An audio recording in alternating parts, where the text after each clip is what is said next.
Kakak tuh kenapa sih bajunya pengennya kembar terus sama adik?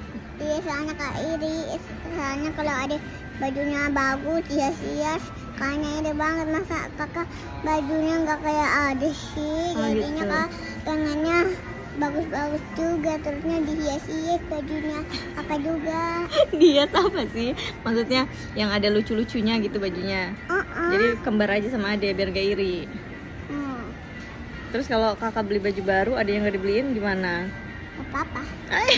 Kalau ada yang beli baju baru kakak nggak dibeliin?